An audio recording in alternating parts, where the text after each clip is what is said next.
beautiful product, wonderful product, that is on and on 95 antioxidant health drink. ये एक antioxidant health drink है। इसको understand करने के लिए दो टर्म्स बहुत इंपॉर्टेंट है जो हमें अंडरस्टैंड करनी है।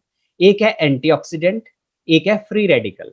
एंटीऑक्सीडेंट को अंडरस्टैंड करने से पहले हम फ्री रेडिकल को अंडरस्टैंड करते हैं। What is free radical? क्योंकि जो फ्री रेडिकल है ये बॉडी में बहुत सारी बीमारियों को क्रिएट करता है।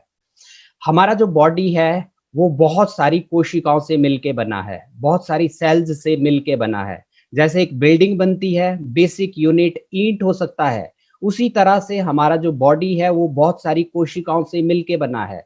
बिलियन कोशिकाएं हैं या सेल्स हैं, उनसे मिलके बना है। जो सेल्स को और अगर हम माइक्रोस्कोपिक व्यू में देखते हैं तो सबसे छोटा यूनिट होता है, दैट इज एटम। हम सभी को पता है, हम लोगों ने आई थिंक मैट्रिक तक ये पढ़ाई है कि सबसे छोटा यूनिट एटम होता है, परमाणु होता है। और उसमें जो सेल्स में जो एटम होते हैं उसका जो आउटर शेल होता है उसमें इलेक्ट्रॉन्स होते हैं जो पेयर में होते हैं, जोड़ी में होते हैं। लेकिन अगर आउटर शेल में ये पेयर में नहीं है, सिंगल इलेक्ट्रॉन है, दैट इज फ्री रेडिकल। आप यहाँ पे देखते हो ये हेल्दी स्टेबल एटम है, इसके जो आउटर शेल में इलेक्ट्रॉन पेयर में है। जब ये सिंगल है दैट इज फ्री रेडिकल। तो अगर हम इसको डेफिनेशन देखते हैं, फ्री रेडिकल कोई ऐसा एटम या मॉलिक्यूल जिसके आउटर शेल में सिंगल इलेक्ट्रॉन है। अब ये फ्री रेडिकल कैसे जनरेट होते हैं? नॉर्मल जो बॉडी में मेटाबॉलिज्म होता है, नॉर्मल जो बॉडी का मेटाबॉलिज्म होता है, उसके बाद ये एक तरह से वेस्ट के रूप में बनते हैं। और नॉर्मल डाइट में एंटीऑक्सीडेंट होते हैं, जैसे हम लोग कुछ स्पाइसेस लेते हैं, हम लोग फ्रूट्स लेते हैं, उसमें एंटीऑक्सीडेंट्स होते हैं, तो ये नॉर्मली शरीर से बाहर निकलते रहते हैं। लेकिन आजकल एंटीऑक्सीडेंट ज़्यादा प्रोड्यूस हो रहे हैं। क्यों ज़्यादा प्रोड्यूस हो रहे हैं? क्योंकि हम लोग देखते हैं अभी पॉल्यूशन बहुत ज़्यादा है। अभी कुछ लोग स्मोकिंग, ड्रिंकिंग ज़्यादा यूज़ करते हैं। कुछ लोग जैसे पेस्टिसाइड का यूज़ फसलों में हो रहा है, कहीं ना कहीं हमारे अंदर जा रहे हैं, इसलिए फ्री रेडिकल ज़्यादा बन रहे हैं। ये फ्री रेडिकल जब बनते हैं, ये दूसरा जो हेल्दी सेल होता है वहां से इलेक्ट्रॉन को स्नैच करने की कोशिश करते हैं। माना यहां से इलेक्ट्रॉन स्नैच किया, ये अपने में भी उसको नहीं मिलाता है और उसको भी फ्री रेडिकल बनाता है। अब ये दो होते हैं, दो फ्री रेडिकल 4 को क्रिएट करते हैं, 4 8 को क्रिएट करते हैं, 8 16 को क्रिएट करते हैं। और जैसे जैसे फ्री रेडिकल बढ़ते हैं उनकी संख्या तेजी के साथ बढ़ती है। जैसे हम लोग अभी देख रहे हैं कि जो कोरोना का टाइम था, जब शुरुआत हुआ था, 1 लाख केसेस होने में बहुत टाइम लगा, लेकिन अब हम लोग देख रहे हैं कि 1 लाख बहुत जल्दी हो रहे हैं। सेम फ्री रेडिकल शुरू में बहुत कम होते हैं, लेकिन ये जब बहुत ज्यादा हो जाते हैं तो बहुत बड़ा एक बॉडी में स्ट्रेस होता है और उसको कहते हैं ऑक्सीडेटिव स्ट्रेस। और इस ऑक्सीडेटिव स्ट्रेस के कारण बहुत सारी बीमारियां होती हैं। गठिया, इसकी शुरुआत भी एक तरह से जो ज्यादा फ्री रेडिकल बनने से होती है। कुछ हार्ट की डिजीजेस होती हैं जो फ्री रेडिकल के कारण होती हैं। इवन कैंसर का जो स्टार्टिंग कॉज या प्रेसिपिटेटिंग जो वो कॉज शुरुआती वो बताया गया है कि फ्री रेडिकल की थ्योरी इसके पीछे है। तो यानी कि बहुत सारी बीमारियों को क्रिएट ये एक तरह से फ्री रेडिकल करता है। अब एंटीऑक्सीडेंट क्या होते हैं? ये एक ऐसी डाइट होती है, कुछ ऐसे सप्लीमेंट होते हैं, कुछ ऐसे जैसे हम लोग डेली फ्रूट्स या कुछ स्पाइसेस लेते हैं, उनके आउटर शेल में बहुत सारे इलेक्ट्रॉन्स होते हैं। ये इलेक्ट्रॉन डोनेशन का काम करते हैं और जो फ्री रेडिकल होता है वो स्टेबल हो जाता है। ये एंटीऑक्सीडेंट है। अब देखिए, जो ये 95 एंटीऑक्सीडेंट हेल्थ ड्रिंक है, इसमें दुनिया के बेस्ट एंटीऑक्सीडेंट हैं। अगर आज की डेट में बात करें कि दुनिया में बेस्ट एंटीऑक्सीडेंट कौन से हैं, तो वो है बेरीज। और बेरीज बहुत अच्छे एंटीऑक्सीडेंट हैं, इनमें बहुत अच्छे फाइबर हैं, बहुत अच्छे न्यूट्रिएंट हैं। इसके साथ साथ इसमें आंवला है। हम लोग देख रहे हैं विटामिन सी हमारी इम्यूनिटी के लिए बहुत अच्छा है। इम्यूनिटी को बढ़ाना है तो विटामिन सी, और विटामिन सी का जो बहुत अच्छा सोर्स है वो है amla, natural source of vitamin C. तो इसमें आंवला भी है, इसमें नोनी भी है जो बहुत अच्छा एंटीऑक्सीडेंट है और एंटी एजिंग है। क्योंकि जो एजिंग प्रोसेस होती है, बुढ़ापे होने की प्रोसेस होती है, उसके लिए भी फ्री रेडिकल थ्योरी ही काम करती है। हम देखते हैं हम बचपन से यंग होते हैं, यंग से बुढ़ापे की तरफ जाते हैं, क्योंकि ये फ्री रेडिकल के कारण ये सारा जो प्रोसेस होता है। अगर कहीं किसी में फ्री रेडिकल ज्यादा होते हैं तो बुढ़ापा जल्दी आता है। अगर लोग अपने बुढ़ापे को डिले करना चाहते हैं, इसके सिम्टम को डिले करना चाहते हैं, तो हम कुछ ऐसे सप्लीमेंट यूज कर सकते हैं। इसमें एलोवेरा भी है जिसके कॉस्मेटिक बेनिफिट भी है और मेडिसिनल बेनिफिट भी है। डब्ल्यूएचओ कहता है कि हमें कम से कम 10,000 से 20,000 ओरेक वैल्यू के सप्लीमेंट डेली लेने चाहिए, एंटीऑक्सीडेंट डेली लेने चाहिए। अब देखिए, एक टाइम ऐसा था जब 3,000 से 5,000 जो ओरेक वैल्यू के एंटीऑक्सीडेंट जरूरी होते थे, लेकिन आजकल जैसे पॉल्यूशन बहुत ज्यादा है, स्ट्रेस बहुत ज्यादा है, तो हमें 10,000 से 20,000 ओरेक वैल्यू के एंटीऑक्सीडेंट लेने चाहिए। ORAC means oxygen radical absorbance capacity. जिस तरीके से हम शुगर को किलो में मापते हैं या जो ऑयल है उसको लीटर में मापते हैं, उसी तरीके से जो एंटीऑक्सीडेंट है इनको मापने की जो इकाई है या यूनिट है वो है ओरेक। और जो इसका एक सैशे है 95 का एक सैशे 30,000 ओरेक वैल्यू का एंटीऑक्सीडेंट हमें देता है, यानी कि जो डेली रिक्वायरमेंट है उससे ज्यादा ही एंटीऑक्सीडेंट हमें मिलते हैं। इसके एक सैशे में 30,000 से ज्यादा ओरेक वैल्यू के एंटीऑक्सीडेंट है। इसमें 30 सैशे होते हैं, तो जो टोटल इसकी जो वैल्यू है पूरे पैक की वो है 9 लाख। तो इसका मतलब है ये one of the best antioxidant है और ये हमारी इम्यूनिटी के लिए खासकर बहुत बढ़िया है। आज की डेट में लोग इम्यूनिटी के लिए बहुत अच्छे प्रोडक्ट ढूंढ रहे हैं, बहुत अच्छे प्रोडक्ट की तलाश में है, तो हमारे पास बेस्ट एंटीऑक्सीडेंट है जो बहुत सारी बीमारियों से हमें बचाता है। क्योंकि मैंने शुरू में कहा कि जो ऑक्सीडेटिव स्ट्रेस होता है वो बहुत सारी बीमारियों को क्रिएट करता है, ये एंटीऑक्सीडेंट उनको बचाने में हेल्प करता है, हमारी इम्यूनिटी को बढ़ाता है, एंटी एजिंग है, ये मैंने ऑलरेडी एक्सप्लेन कर दिया है कि जो बुढ़ापे की प्रोसेस है उसको डिले करता है, बहुत सारी बीमारियां, स्ट्रेस, गाउट, कैंसर, इनसे भी प्रोटेक्ट करता है, प्रिवेंट करता है। तो 12 साल से नीचे इसको यूज़ नहीं करना है, 12 साल से ऊपर डेली एक सैशे यूज़ कर सकते हैं। अगर किसी को कोई डिजीज़ है तो हम एक सैशे सुबह, एक सैशे शाम को इसका यूज़ कर सकते हैं। Number second very important product is Nutrilife. देखिए, हमारे जितने भी प्रोडक्ट है वो नाम से ही क्लियर होते हैं कि इनमें क्या कंटेंट है, इनको कहाँ पे यूज करना है। न्यूट्री मीन्स न्यूट्रिशन से रिलेटेड। अब बहुत सारे लोगों के माइंड में क्वेश्चन आता है, हम लोग डेली अच्छा खाना खा रहे हैं, क्या हमें न्यूट्रिशन की जरूरत है? पहले थोड़ा सा हम न्यूट्रिशन को अंडरस्टैंड करते हैं। What is nutrition? हमारा जो डाइट है वो बैलेंस्ड डाइट होना चाहिए और हमारा जो डाइट है उसमें कम से कम 5 कंटेंट होने चाहिए: कार्बोहाइड्रेट, प्रोटीन, फैट, मिनरल्स और विटामिन। इनमें से एक भी पोषक तत्व न्यूट्रिएंट हमारी डाइट में नहीं है तो उसे हम बैलेंस्ड डाइट नहीं कह सकते हैं। तो ये पांचों कंटेंट हमारी डाइट में होने चाहिए। जैसे कार्बोहाइड्रेट नॉर्मली जो हम लोग चपाती लेते हैं, राइस लेते हैं, उससे मिलता है। जो दालें हैं वो प्रोटीन का सोर्स होती हैं। जो ऑयल वगैरह यूज करते हो फैट का सोर्स होते हैं। मिनरल्स और विटामिन, ग्रीन लीफी वेजिटेबल्स, यानी कि ये कंबाइंड जो है एक बैलेंस्ड डाइट बनाते हैं। लेकिन आजकल लोग कुछ जंक फूड का यूज कर रहे हैं, हमने अपना खान पान का तरीका बदला है। हेक्टिक लाइफस्टाइल के कारण कहीं ना कहीं प्रॉपर न्यूट्रिशन बॉडी को नहीं मिल रहा है, इसीलिए हमें एडिशनल सप्लीमेंट की जरूरत है। और ये जो न्यूट्री लाइफ है ये कंप्लीट न्यूट्रिशन है। इसमें कार्बोहाइड्रेट कंटेंट है, प्रोटीन है, जो बॉडी को प्रोटीन चाहिए, अमाइनो एसिड चाहिए, वो भी इसमें है। और जो विटामिन नेसेसरी है वो भी इसमें है। आप लोग देखते हैं बहुत अच्छे जो बहुत जो कॉम्बिनेशन है विटामिन का वो इसमें है। कैल्शियम हमारी हड्डियों के लिए, दांतों के लिए बहुत अच्छा है, इसमें कैल्शियम भी है, इसमें आयरन भी है। कहीं ना कहीं खून की कमी होती है या जो हीमोग्लोबिन फॉर्मेशन के लिए आयरन जरूरी है। तो ये सारा, this is a complete nutrition और ये FSSAI से अप्रूव्ड है। और इसको 2 साल से ऊपर आधा चम्मच ले सकते हैं, 4 साल से ऊपर 1 चम्मच ले सकते हैं और जो एडल्ट है वो 2 चम्मच का यूज कर सकते हैं।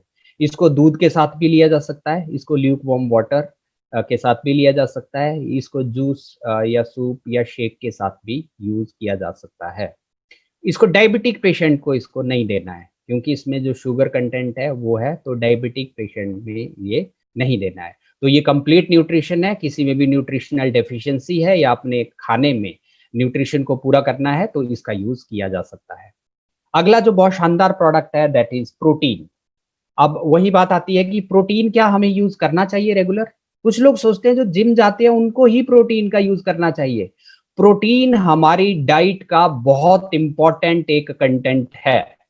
देखिए, क्या क्या बेनिफिट होते हैं प्रोटीन के।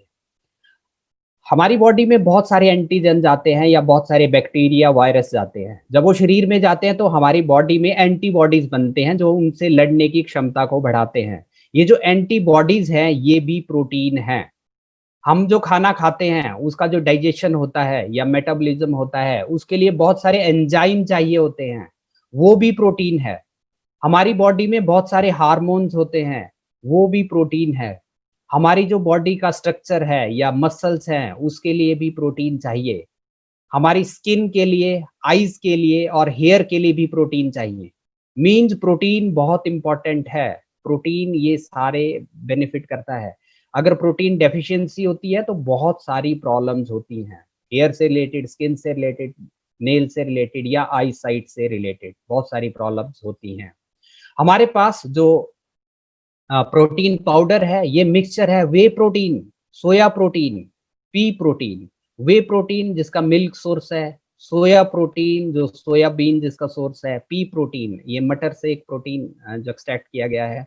आंवला और ब्राह्मी ये भी इसके कंटेंट है। आंवला इम्यूनिटी के लिए बहुत अच्छा है, विटामिन सी का सोर्स है।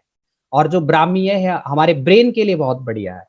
ब्राह्मी हमारे जो ब्रेन को शांत करता है, जो ब्रेन की कैपेसिटी है उसको इंक्रीज करता है। तो ये सारा एक तरह का बहुत शानदार प्रोडक्ट है, प्रोटीन, आंवला और ब्राह्मी का कंपोजिशन है। और ये मार्केट में एक ऐसा प्रोटीन है जो 100 ग्राम में से जिसमें 80 ग्राम के करीब जो है प्रोटीन है। और 4 साल से ऊपर इसके 1 चम्मच का यूज करना है। जितने भी एडल्ट हैं 2 से 3 चम्मच इसका यूज किया जा सकता है। और जो हैवी वर्कआउट करते हैं उसमें 3 से 4 चम्मच का यूज किया जा सकता है। ये जो है इसको दूध के साथ भी यूज किया जा सकता है, या जब आटा हम लोग गूंथते हैं तो वहाँ पे भी इसको इसके साथ भी यूज किया जा सकता है। डायबिटिक पेशेंट भी इसका यूज कर सकते हैं, क्योंकि अगर प्रोटीन कम है तो वहाँ पे इसका यूज किया जा सकता है। अगला जो बहुत शानदार प्रोडक्ट है दैट इज स्पिरुलिना गोल्ड। देखिए, न्यूट्रिशन से रिलेटेड बहुत अच्छे जो प्रोडक्ट है वो हमारे पास है। न्यूट्रिशन सप्लीमेंट एक बहुत शानदार प्रोडक्ट है that is spirulina gold. Spirulina gold, अब देखिए जो स्पिरुलिना गोल्ड है ये क्या है, स्पिरुलिना क्या है या गोल्ड, या इसमें और कौन से कंटेंट है। मेनली इसमें 3 कंटेंट है। पहला है स्पिरुलिना, नंबर सेकंड है डीएचए, नंबर थर्ड है सिट्रस बायोफ्लेवोनॉइड्स। पहले हम स्पिरुलिना डिस्कस करते हैं। What is spirulina. अगर हम यहाँ पे देख रहे हैं, spirulina is a blue green algae. ये एक तरह से समुद्री काई है या समुद्री घास जिसको हम लोग बोलते हैं। ये सॉल्ट वाटर और फ्रेश वाटर दोनों में ग्रो होती है। और ये most nutrient food on earth, ये एक बहुत शानदार न्यूट्रिशन सप्लीमेंट है। नासा के अकॉर्डिंग या यूरोपियन स्पेस एजेंसी के according this is a super food. यानी कि जितने भी न्यूट्रिएंट बॉडी को चाहिए वो सारे के सारे न्यूट्रिएंट इसमें हैं। अगर हम 7 ग्राम पाउडर स्पिरुलिना का लेते हैं उसमें कम से कम 4 ग्राम के करीब प्रोटीन है। मींस 60 से 70% के करीब जो है प्रोटीन इसमें रहता है। इसके साथ साथ जो बहुत सारे मिनरल्स हैं, कैल्शियम, आयरन, मैग्नीशियम, जो हमारे शरीर के लिए बहुत इंपॉर्टेंट है, वो भी इसमें है। बहुत सारे जो विटामिन है जो बॉडी को रिक्वायर्ड है, ये नॉर्मल एक तरह के एंटीऑक्सीडेंट होते हैं, तो ये विटामिन भी इसमें है। और spirulina super food of 21st century. दूसरा जो कंटेंट मैंने इसमें बताया डीएचए, डोकोसा हेक्सोएनिक एसिड, ये ओमेगा 3 फैटी एसिड है। हमारी ब्रेन की डेवलपमेंट के लिए बहुत इंपॉर्टेंट है।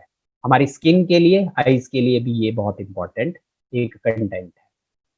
नेक्स्ट जो इसमें कंटेंट है दैट इज सिट्रस बायोफ्लेवोनॉइड्स।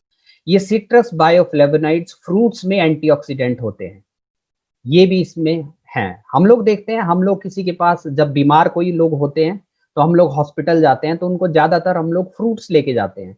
इसके पीछे भी लॉजिक है, क्योंकि जितने भी फ्रूट्स होते हैं उनमें एंटीऑक्सीडेंट होते हैं जो बीमारियों से लड़ने की क्षमता को बढ़ाते हैं। इसलिए हम ज्यादातर लोगों को जो फ्रूट्स देते हैं। और आपने कोटेशन भी अक्सर पढ़ी है, an apple in a day keeps the doctor away. Mean जो एप्पल होते हैं उसमें 3000 और एक वैल्यू के एंटीऑक्सीडेंट होते हैं। अगर हम डेली एक एप्पल लेते हैं तो एक जो एंटीऑक्सीडेंट हमें रिक्वायर्ड होते हैं वो उससे हमें मिलते हैं। तो जो फ्रूट्स में सिट्रस बायोफ्लेवोनॉइड्स होते हैं वो भी जो स्पिरुलिना गोल्ड है उसका कंटेंट है, यानी कि एज एंटीऑक्सीडेंट भी काम करता है। तो अब क्या क्या बेनिफिट है, सुपर फूड है, सारी न्यूट्रिशन इसमें है। हमारी जो एजिंग प्रोसेस है उसको भी ये डिले करता है। किसी को हेयर फॉल की समस्या है, क्योंकि हेयर के लिए जो है प्रोटीन बहुत इंपॉर्टेंट है, तो उसको भी ये रिड्यूस करता है। हमारी आई साइट के लिए या मेमोरी के लिए बहुत अच्छा है। हमारी मसल स्ट्रेंथ के लिए, जो है ये एक बहुत इंपॉर्टेंट है, खासकर ये एंटीऑक्सीडेंट है। इसके जो है 2 कैप्सूल का यूज़ मॉर्निंग टाइम में करना है, ज़्यादातर इवनिंग टाइम में या रात को इसका यूज़ नहीं करना है, क्योंकि एक तरह से कंप्लीट जो डाइट में न्यूट्रिशन होता है, उतना न्यूट्रिशन इसमें है। तो इसलिए इसको दिन के टाइम यूज़ करिए या आफ्टर ब्रेकफास्ट 2 कैप्सूल इसके यूज़ किया जा सकता है। प्रेगनेंसी या लैक्टेटिंग जो वुमन है, उसमें इसका यूज़ नहीं करना है। अगला जो प्रोडक्ट है that is Yuri flush. Yuri flush जैसे इसके नाम से ही क्लियर है, यूरिनरी ट्रैक से रिलेटेड जितने भी स्टोन्स है उनको ये फ्लश आउट करता है। तो ये अगर हम लोग देखते हैं जो यूरिनरी ट्रैक है, थोड़ा सा अंडरस्टैंड करते हैं व्हाट इज यूरिनरी ट्रैक। जो यूरिन का फॉर्मेशन होता है वो किडनी में होता है। ये एक बीन शेप्ड ऑर्गन होता है जहाँ पे यूरिन फॉर्मेशन होता है, और जो यूरिन का स्टोरेज होता है वो ब्लैडर में होता है। किडनी और ब्लैडर के बीच में जो पेशाब की नली होती है उसको यूरेटर कहते हैं, और जो ब्लैडर से बाहर पेशाब की नली होती है उसको यूरेथ्रा कहते हैं। तो स्टोन्स कहीं पे भी हो सकता है, किडनी में भी हो सकता है, उनको किडनी स्टोन या रीनल कैलिकुलस कहते हैं। जो यूरेटर में स्टोन होता है उनको यूरेट्रिक स्टोन कहते हैं। जो ब्लैडर में स्टोन होता है उनको ब्लैडर स्टोन, और जो यूरेथ्रा में होता है उनको यूरेथ्रल स्टोन। कई लोग सोचते हैं ये सिर्फ किडनी स्टोन में काम करता है, नहीं। ये जितने भी साइट हैं जहाँ यूरिनरी ट्रैक में जितने भी साइट है, ये सभी स्टोन्स पे काम करता है। Kidney stone, ureteric stone, bladder stone और यूरेथ्रल स्टोन, सभी स्टोन्स में ये काम करता है। ज़्यादातर जो सिम्पटम्स होते हैं स्टोन्स के, उनको भी ये कम करता है। सिम्पटम्स क्या होते हैं ज़्यादातर? जिनको भी पथरी होती है, पथरी में सबसे बड़ा जो सिम्पटम होता है वो होता है पेन एब्डोमेन। पेट में दर्द होता है जो ज़्यादातर पीठ की तरफ जाता है। पेशाब करते हुए दर्द होता है या जलन होती है, बर्निंग मिक्सचरेशन या पेन ड्यूरिंग मिक्सचरेशन। नंबर 3 जो सिम्पटम डेवलप होता है, जो बहुत बड़ा सिम्पटम है, that is haematuria, blood mixed urine या यूरिन में आरबीसी का आना। ये बहुत सारे सिम्पटम्स होते हैं जो जिनसे हमें पता लगता है कि इनको किडनी स्टोन है। लेकिन आजकल जो मैक्सिमम पेशेंट्स होते हैं उनके पास अल्ट्रासाउंड की रिपोर्ट होती है, और उसमें ये भी पता होता है कि कौन सी साइट में जो है उनको स्टोन्स है। तो ये सिम्पटम के बेस पे भी क्लियर होता है, और जितने भी जो अल्ट्रासाउंड की रिपोर्ट है उससे क्लियर हो जाता है। जब भी हम यूरी फ्लश देते हैं तो उनको कुछ आप सलाह दीजिए, उनको प्रिवेंशन के ऊपर भी उनको बात करिए। 2 से 3 लीटर पानी लेना बहुत इम्पोर्टेंट है। 3 लीटर पानी लेना बहुत इम्पोर्टेंट है, तो उनको बताइए जब भी आप यूरी फ्लश का यूज़ करते हैं मिनिमम 3 लीटर पानी लेना है, और ये रेगुलेट भी करना है। उनको कहिए जब आप सुबह उठते हो तो 3 लीटर पानी साइड में रखिए और रात तक वो खत्म करना है।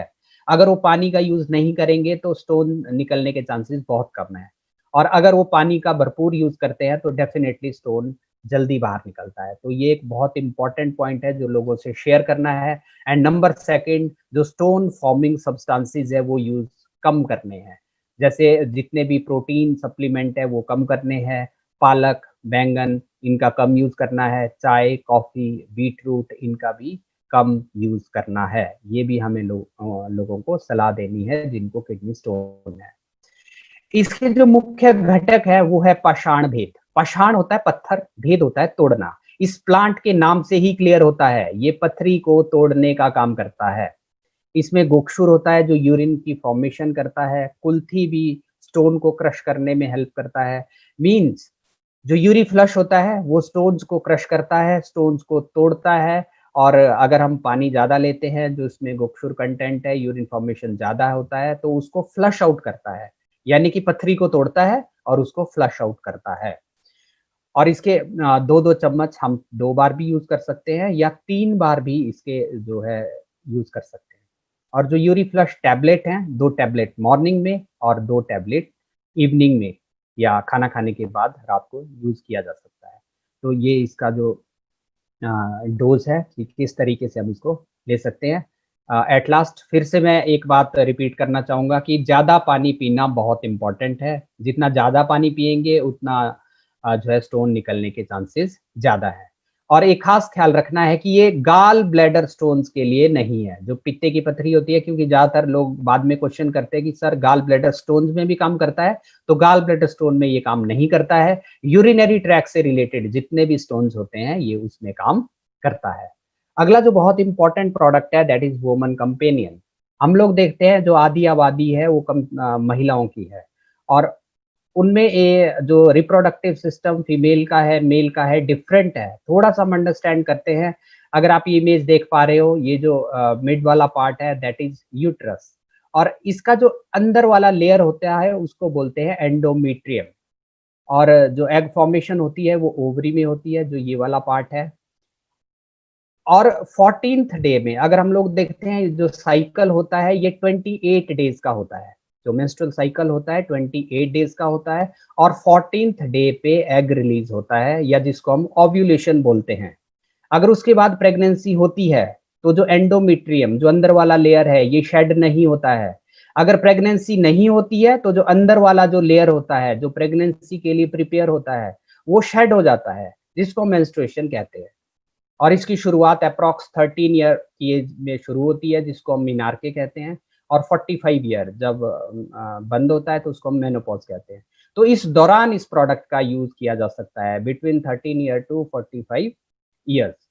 लेकिन इस दौरान जो है बहुत सारी प्रॉब्लम्स कई फीमेल्स को होती है जैसे पेनफुल मेंस्ट्रुएशन जिसको डिस्मेनोरिया की प्रॉब्लम कहते हैं और इस केस में इस प्रोडक्ट का यूज़ किया जा सकता है, जो डिस्मेनोरिया की प्रॉब्लम है। इसके साथ-साथ और भी बहुत सारे सिम्पटम्स उसमें डेवलप होते हैं जैसे मूड डिस्टर्बेंसेस होता है, फटीग होता है, थकावट होती है, नींद से रिलेटेड बहुत सारे सिम्पटम आते हैं, स्लीप डिस्टर्बेंसेस और एक बहुत इम्पोर्टेंट जो सिम्पटम होता है दैट इज़ लो बैक एक मीन्स जो दर्द होती है, पीठ में दर्द होती है, तो इस तरीके से बहुत सारे सिम्पटम्स डेवलप होते हैं। इनका जो मुख्य घटक है वो अशोक है। आयुर्वेदा में अशोक का जो फीमेल से रिलेटेड प्रॉब्लम्स होती है, उसमें बहुत इम्पोर्टेंट रोल है। ये जितने भी मेंस्ट्रुअल प्रॉब्लम होते हैं, उनमें ये हेल्पफुल है। जो लोद्र है, जैसे जितने भी ब्लीडिंग डिसऑर्डर्स होते हैं, ज़्यादा होता है, कम होता है, उसमें इसका यूज़ किया जा सकता है। और जो पुनर्नवा है, एंटी इन्फ्लेमेटरी है या जो पेन से रिलेटेड सिम्पटम है, उनको कम करने में हेल्पफुल है। तो ये एक नॉन हार्मोनल फ़ॉर्मूला है, जो साइकिल को रेगुलेट करता है, जो पेन होता है, पेन या इन्फ्लेमेशन को कम करता है और जो एंटी स्ट्रेस या जो स्ट्रेस से रिलेटेड सिम्पटम होता है, उसको भी ये कम करता है। तो इसके 2-2 चम्मच जो है सुबह-शाम लेने हैं और इसको रेगुलर यूज़ करना है। ये ड्यूरिंग मेंस्ट्रुएशन ही यूज़ नहीं करना है, कम से कम 3 महीने तक इसका रेगुलर यूज़ करना है। प्रेगनेंसी और जो लैक्टेटिंग वुमन है, उनको उनमें इसका यूज़ नहीं करना है। अगला जो बहुत ज़्यादा जो यूज़ होने वाला प्रोडक्ट है, वो है कफ नेल क्योंकि ये एक ऐसा सिम्पटम है जो बहुत जल्दी-जल्दी डेवलप होता है।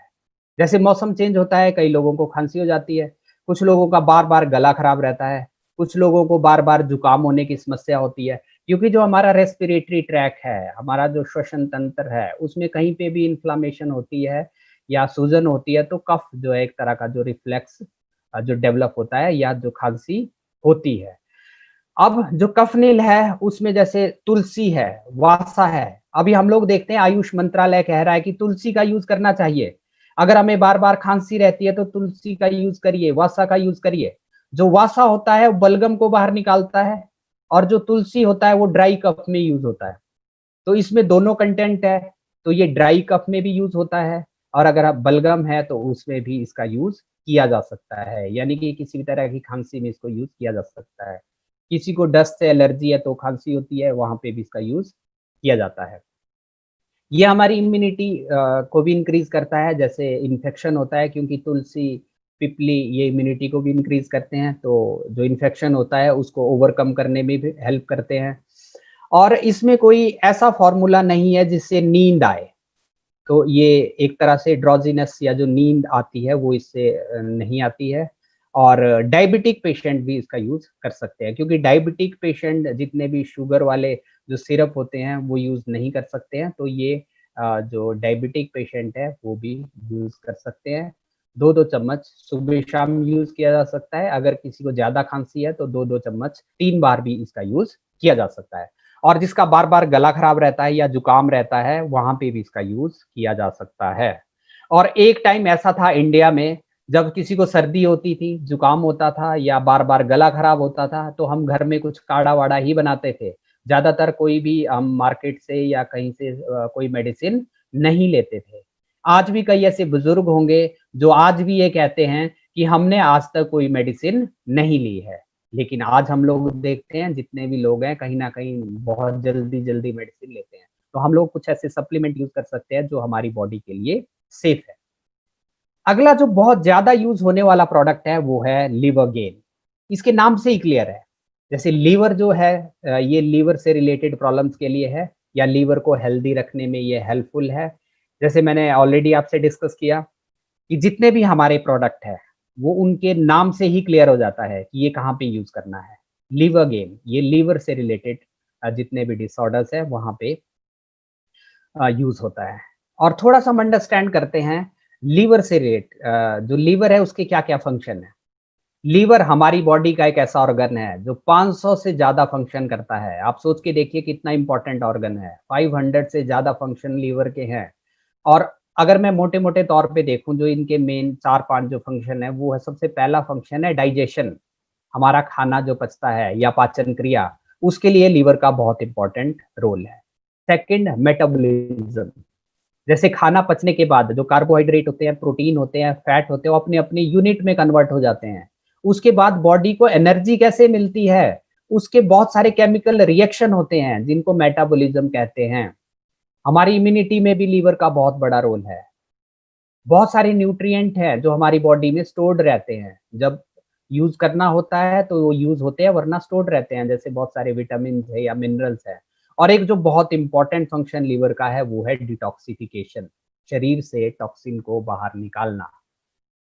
तो जो मैंने विटामिन और मिनरल स्टोरेज की बात की, विटामिन ए, बी, डी, के, ये बहुत सारे विटामिन्स लीवर में स्टोर्ड रहते हैं।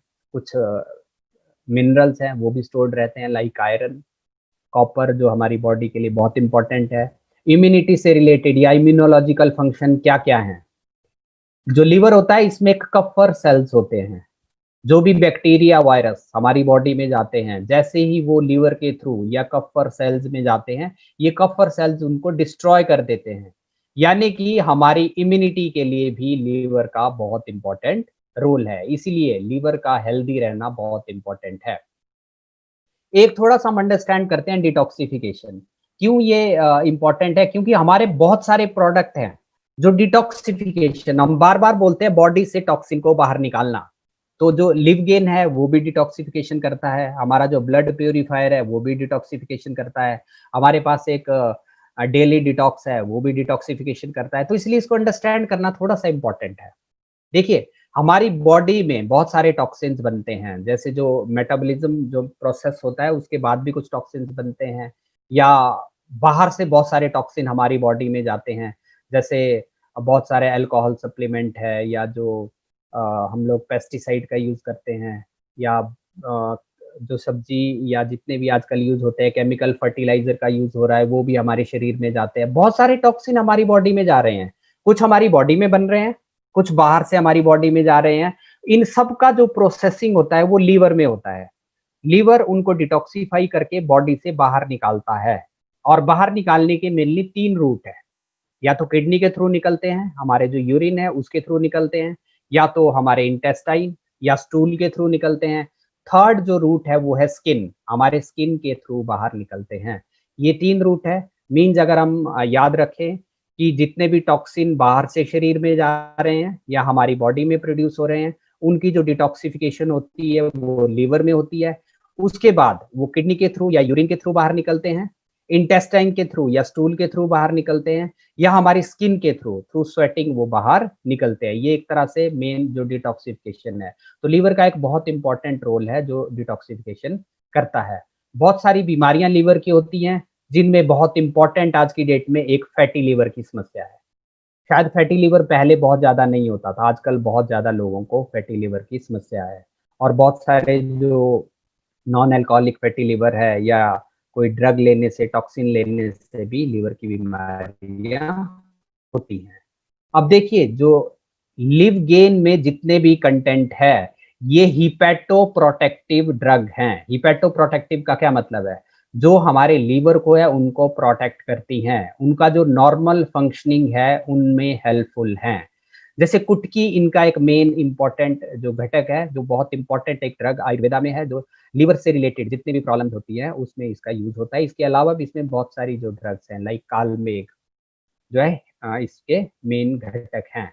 अब ये सबसे इंपॉर्टेंट है कि लिव गेन का यूज कहाँ करना है। देखिए, लिव गेन एक ऐसा प्रोडक्ट है जो बहुत ज्यादा यूज हो सकता है, लेकिन ज्यादातर लोगों को इसका पता नहीं है। मैं थोड़ा सा डिस्कस करता हूँ इसका यूज कहाँ कहाँ किया जा सकता है। लॉस ऑफ एपेटाइट, अगर किसी को भूख नहीं लग रही है वहां पे इसका यूज किया जा सकता है। इनडाइजेशन एक बहुत बड़ा सिम्टम है। कई लोग बोलते हैं मैं खाना खा रहा हूँ, मेरा डाइजेशन ठीक नहीं है, खाना ठीक नहीं पच रहा है। और आयुर्वेदा में डाइजेशन के ऊपर बहुत इंपॉर्टेंट कहा गया है कि पाचन क्रिया अच्छी होनी चाहिए। जिसकी पाचन क्रिया अच्छी है उसको बहुत सारी बीमारियां नहीं होती हैं, लेकिन अगर पाचन क्रिया ठीक नहीं है तो बहुत सारी बीमारियां होती हैं। तो डाइजेशन में इसका बहुत इंपॉर्टेंट रोल है। नंबर थर्ड, कॉन्स्टिपेशन, अगर किसी को कब्ज रहती है, कॉन्स्टिपेशन रहती है, वहां पे भी इसका यूज किया जा सकता है, क्योंकि जो इसमें कुटकी है वो लेग्जेटिव है, यानी कि वो स्टूल को इजीली पास करवाती है, तो ये कॉन्स्टिपेशन में भी यूज हो सकता है। फ्लैचुलेंस, किसी को गैस की समस्या रहती है तो वहां पे भी इसका यूज किया जा सकता है।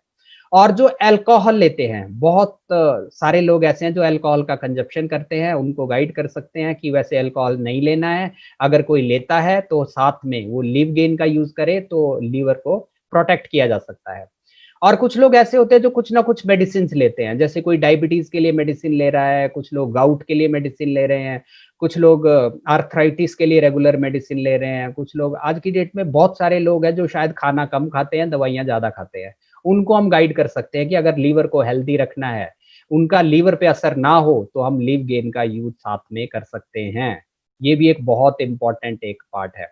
अल्कोहलिक लिवर डिजीज, कुछ लोग ऐसे होते हैं जो अल्कोहल कंजप्शन करते हैं, शुरू में तो फैटी लिवर होता है, लेकिन बाद में बीमारी बन जाती है, वहां पे भी इसका यूज किया जा सकता है। कुछ लोग ऐसे हैं जिनको जॉन्डिस होता है, जॉन्डिस में भी इसका यूज किया जा सकता है। और इंडिया में 50% से ज्यादा ऐसे लोग हैं जिनको फैटी लिवर की समस्या है, तो फैटी लिवर में भी इसका यूज किया जा सकता है। और आई थिंक ये 70 से 80% पॉपुलेशन है जिनमें ये सिम्टम्स है, तो इसका प्रोडक्ट का बहुत ज्यादा यूज हो सकता है। इसका जो सिरप है, 2-2 चम्मच सुबह शाम यूज किया जा सकता है। अगर किसी को बीमारी है तो 2-2 चम्मच 3 बार यूज किया जा सकता है। और जो कैप्सूल है, एक कैप्सूल सुबह, एक कैप्सूल शाम को यूज किया जा सकता है। अगला जो इंपॉर्टेंट प्रोडक्ट है दैट इज मल्टीगार्ड ब्लड प्यूरिफायर। ये शरीर से टॉक्सिन को बाहर निकालने में हेल्प करता है, ब्लड से टॉक्सिन को बाहर निकालने में हेल्प करता है। जैसे ऑलरेडी मैंने डिटॉक्सिफिकेशन जो प्रोसेस है उसको आपको क्लियर कर दिया है, तो इसको मैं अभी डिस्कस नहीं करूंगा। सिर्फ एक बात कहना चाहूंगा, इसमें जितने भी कंटेंट है, जो हमारा स्किन वाला रूट है, ये स्किन वाले रूट से टॉक्सिन को बाहर निकालने में हेल्प करते हैं। क्योंकि अगर हमारे जो स्किन है, जो स्वेट ग्लैंड है, अगर वो उनका प्रॉपर पेटेंट नहीं है, तो हमारी बॉडी में टॉक्सिन्स रहते हैं, तो स्किन से रिलेटेड बहुत सारे सिम्टम डेवलप होते हैं। जैसे किसी को बार बार एक्ने हो जाता है, मुहासे हो जाते हैं, कील मुहासे की प्रॉब्लम हो जाती है, तो फिर इसका यूज वहां पे किया जा सकता है।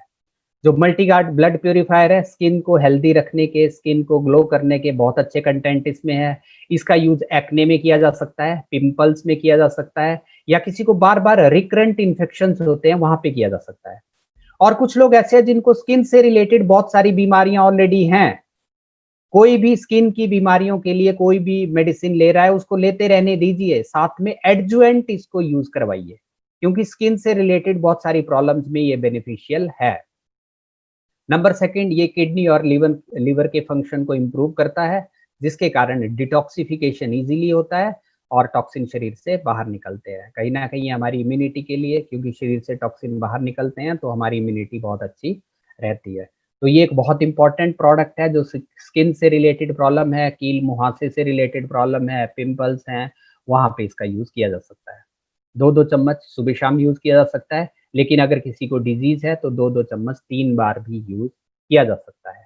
प्रेगनेंसी और लैक्टेटिंग वोमन में इसका यूज नहीं करना है। अगला जो प्रोडक्ट है दैट इज वेल हार्ट।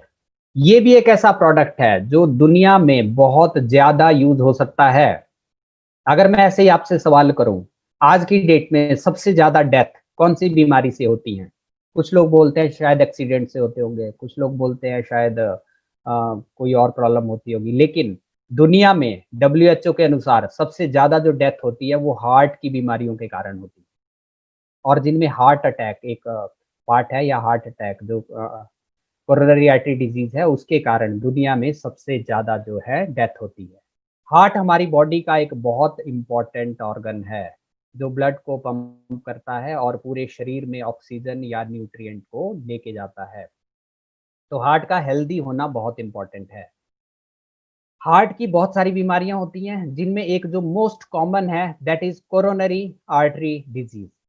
इसको हम मोटे-मोटे तौर पे ये मान सकते हैं कि जो हार्ट होता है, उसकी जो ब्लड सप्लाई होती है, वो कोरोनरी आर्टरी होती है।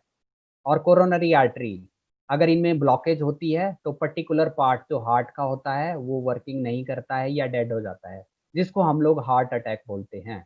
इसीलिए ब्लॉकेज को प्रिवेंट करना बहुत-बहुत इम्पोर्टेंट है। और जो हमारे पास ये जो अ, वेल हार्ट है, जो प्रोडक्ट है, इसके जो कंटेंट है, वो है अर्जुन, पुष्कर मूल और मेथी। ये ऐसे कंटेंट है जो हार्ट की प्रॉपर फंक्शनिंग में या हार्ट के मसल को स्ट्रेंथन करने का काम करते हैं, हार्ट बीट को नॉर्मलाइज़ करते हैं और ख़ासकर जो कोरोनरी आर्टरी डिज़ीज़ होती है या जो ब्लॉकेज होती है, उसको प्रिवेंट करते हैं।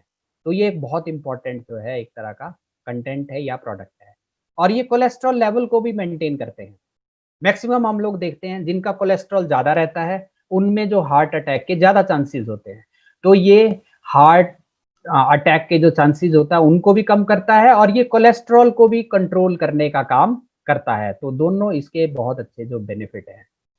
तो ओवरऑल अगर हम लोग देखते हैं, ये हार्ट मसल को स्ट्रेंथन करता है, कोलेस्ट्रॉल को बैलेंस करता है, ब्लॉकेज को नहीं होने देता है, इसीलिए ये हार्ट की हेल्थ के लिए बहुत इम्पोर्टेंट प्रोडक्ट है।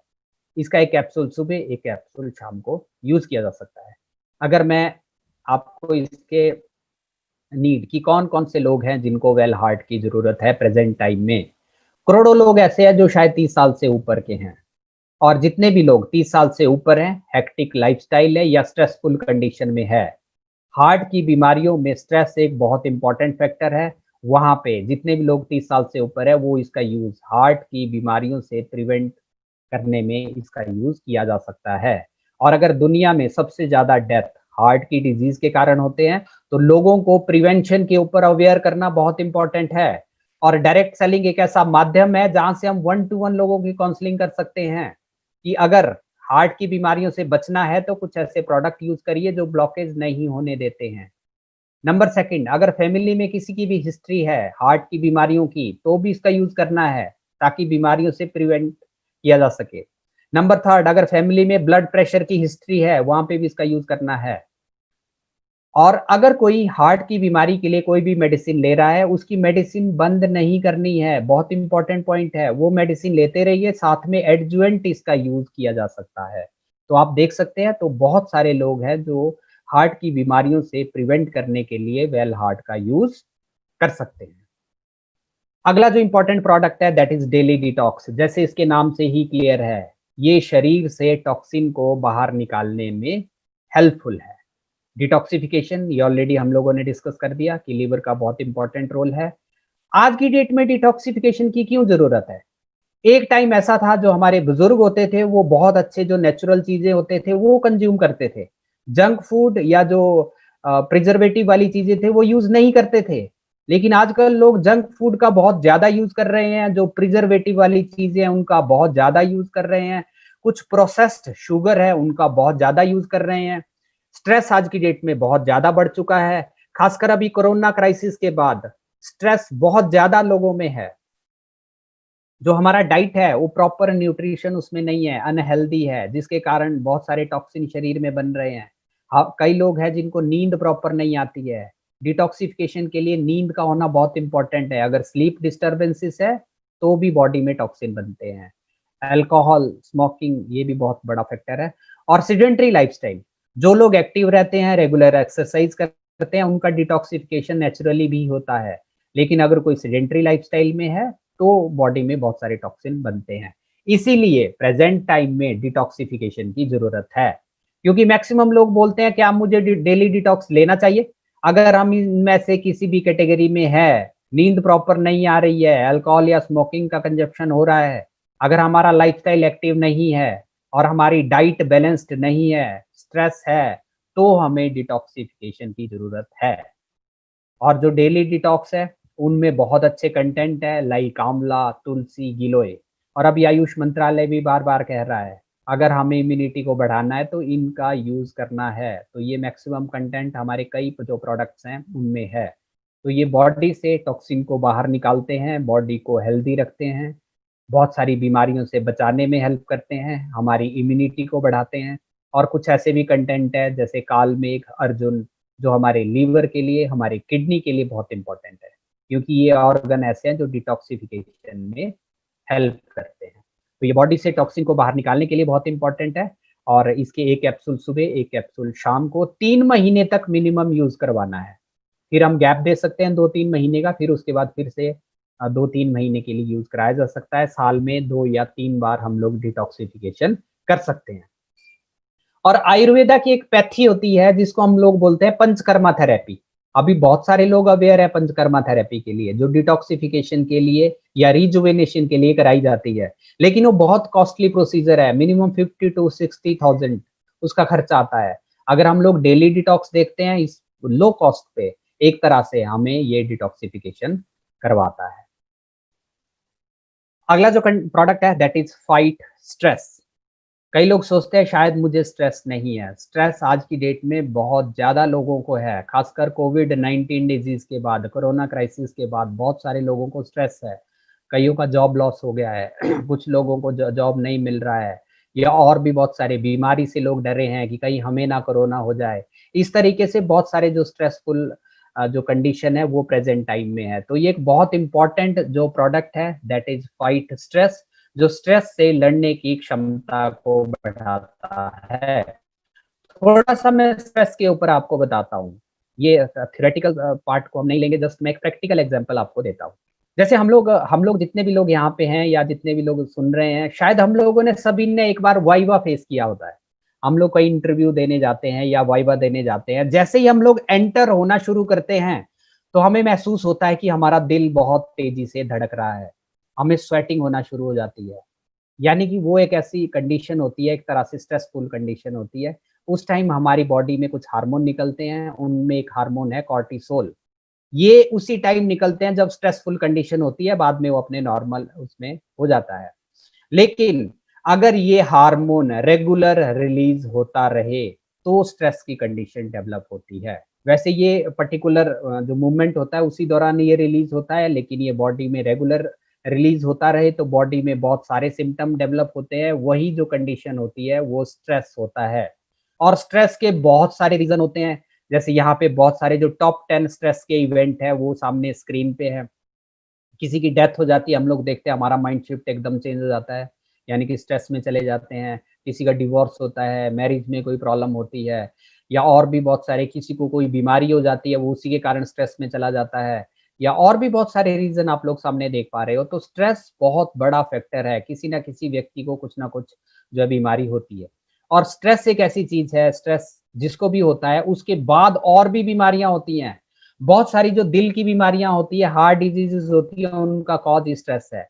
कई लोगों को वेट से रिलेटेड जो प्रॉब्लम्स होती है, वो स्ट्रेसफुल कंडीशन के कारण होती है। डिप्रेशन में लोग चले जाते हैं, डिप्रेशन के बाद कइयों में सुसाइडल टेंडेंसी तक हो जाती है। हम लोग देख रहे हैं अभी बहुत सारे लोग हैं जो सुसाइड भी कर रहे हैं, मेमोरी से रिलेटेड प्रॉब्लम होती है। इसीलिए स्ट्रेस के लिए हमें कुछ ऐसे सप्लीमेंट, ऐसे प्रोडक्ट का यूज़ करना चाहिए जो स्ट्रेस को कम करें। आजकल मार्केट में बहुत सारे ऐसे ड्रग हैं जो हमें नींद लाते हैं, यानी कि जो स्ट्रेस है वो कम नहीं हो रहा है, सिर्फ़ वो नींद लाने में हेल्प कर रहे हैं, तो वो एक तरह से कोई बड़ा ट्रीटमेंट नहीं है। लेकिन हमारे पास आयुर्वेदा में बहुत अच्छे जो औषधियाँ हैं जो स्ट्रेस में यूज़ होती है, जैसे अश्वगंधा है, जो एक बहुत इम्पोर्टेंट जो है स्ट्रेस के लिए जो कंटेंट है। ये क्या करता है मेन, अगर हम लोग देखते हैं, जो फाइट स्ट्रेस होता है, जो कॉर्टिसोल हार्मोन होता है उसको नॉर्मल करता है, डिक्रीज़ करता है।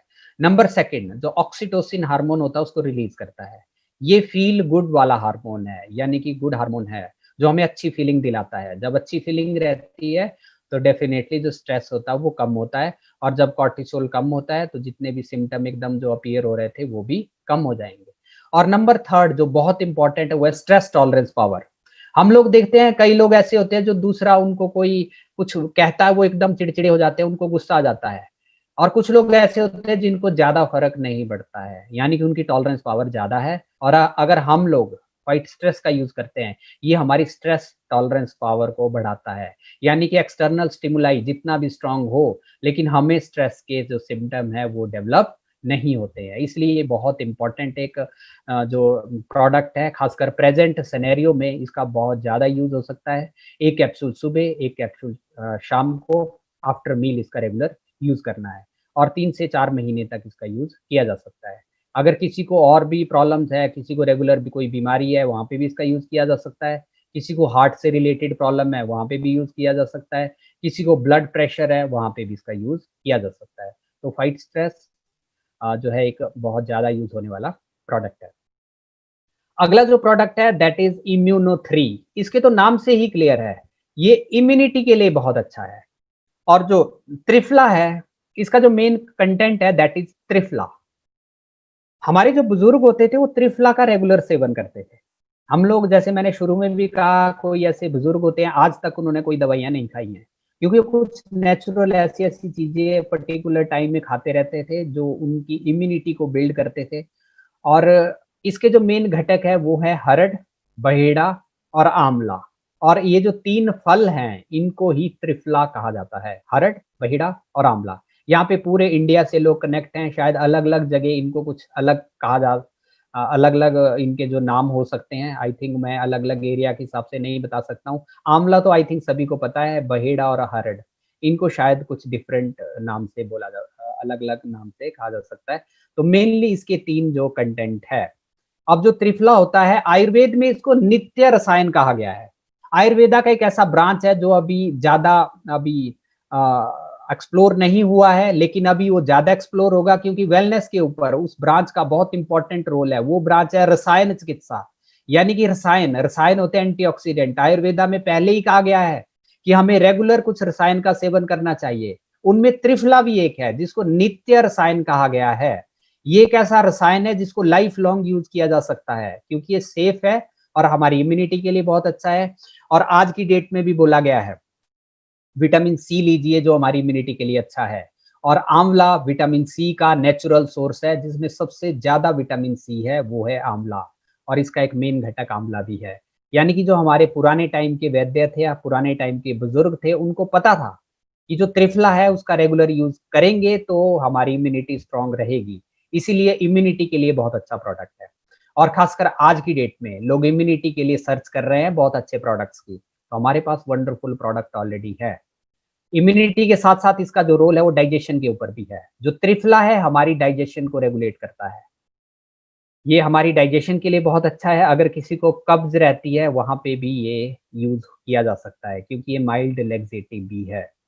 हमारे हेयर के लिए और स्किन के लिए भी इसका बहुत अच्छा रोल है। हमारे विज़न के लिए भी क्योंकि जो त्रिफला होता है हमारी विज़न के लिए बहुत अच्छा है क्योंकि प्रेज़ेंट टाइम में विज़न से रिलेटेड प्रॉब्लम भी बहुत सारे लोगों को हो रही है। तो हमारी इम्यूनिटी के लिए बहुत शानदार प्रोडक्ट है, हमारे डाइजेशन के लिए बहुत अच्छा है, किसी को कॉन्स्टिपेशन रहती है, वहाँ पे इसका यूज़ किया जा सकता है, बेटर हेयर के लिए और स्किन की बेटर उसके लिए इसका यूज़ किया जा सकता है और विज़न के लिए, खासकर जो जिनको विज़न से रिलेटेड प्रॉब्लम है, वहाँ पे इसका यूज़ किया जा सकता है। 1 कैप्सूल सुबह, 1 कैप्सूल रात को सोते हुए इसका यूज़ किया जा सकता है। अगला जो एक बहुत इम्पोर्टेंट जो प्रोडक्ट है दैट इज़ बिलो 37। बिलो 37 खासकर जो अभी प्रेज़ेंट सिचुएशन है इसमें भी इम्यूनिटी को बढ़ाने के लिए इसका प्रयोग किया जा सकता है। जो इम्यूनो 3 है उसका यूज़ भी किया जा सकता है और बिलो 37 क्यों इसका यूज़ किया जा सकता है? अभी आयुष मंत्रालय बहुत सारी गाइडलाइन इश्यू कर रहा है। आयुष मंत्रालय कह रहा है कि आप लोग काढ़ा काढ़ा का सेवन करिए अगर आपने इम्यूनिटी को बढ़ाना है, जैसे काली मिर्च, पीपली, सौंठ। तो ये जो जितने भी हमारे कंटेंट हैं, ये सारे के सारे जो बिलो 37 है, उसमें ऑलरेडी हैं। यानी कि आयुष मंत्रालय की गाइडलाइन के अंतर्गत अगर हम रेस्पिरेटरी ट्रैक से रिलेटेड इम्यूनिटी को बढ़ाना चाहते हैं, तो उसपे त्रिकटु या जो 3 घटक है इम्पोर्टेंट है, वो इसमें ऑलरेडी है। इसके साथ-साथ इसमें त्रिफला भी है और एक जो बहुत इम्पोर्टेंट इसका घटक है, वो है चिरायता और आयुर्वेदा में इसको एंटीवायरल भी कहा गया है।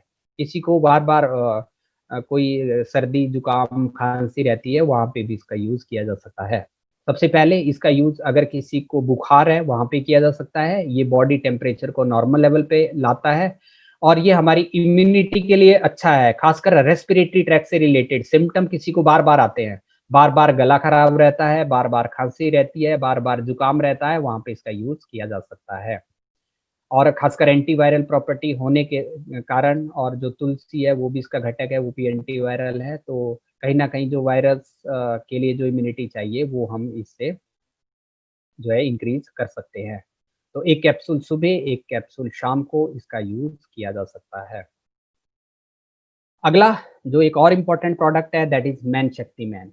ये मेन से रिलेटेड प्रॉब्लम में बहुत हेल्पफुल है और ये एक ऐसा प्रोडक्ट है जो बहुत ज़्यादा यूज़ होने वाला प्रोडक्ट है।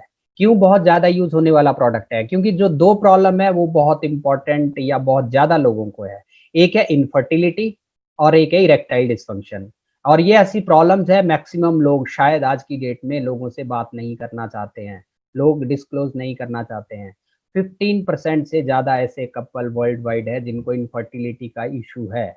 यानी कि 48 मिलियन कपल वर्ल्ड वाइड जो कि कंसेप्शन नहीं हो रहा है या इनफर्टिलिटी का इशू है। और उनमें 30% से ज़्यादा जो केसेस हैं उनका जो रीज़न है वो मेल इनफर्टिलिटी है। मेल इनफर्टिलिटी भी प्रेज़ेंट टाइम में बहुत ज़्यादा बड़ी है। हम लोग देखते हैं इनफर्टिलिटी क्लिनिक्स पहले नहीं होते थे, आजकल बहुत ज़्यादा इनफर्टिलिटी सेंटर हैं, टेस्ट ट्यूब बेबी सेंटर्स हैं।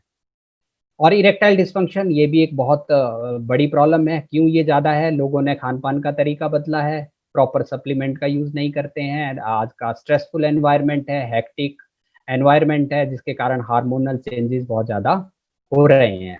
और जो मेन शक्तिमान है इसमें जो कंटेंट है वो कहीं न कहीं जो इरेक्टाइल डिस्फंक्शन है उसमें बहुत ज़्यादा हेल्पफुल है क्योंकि ये जो माइक्रो सर्कुलेशन है उसको जो इंक्रीज़ करता है या बेटर करता है।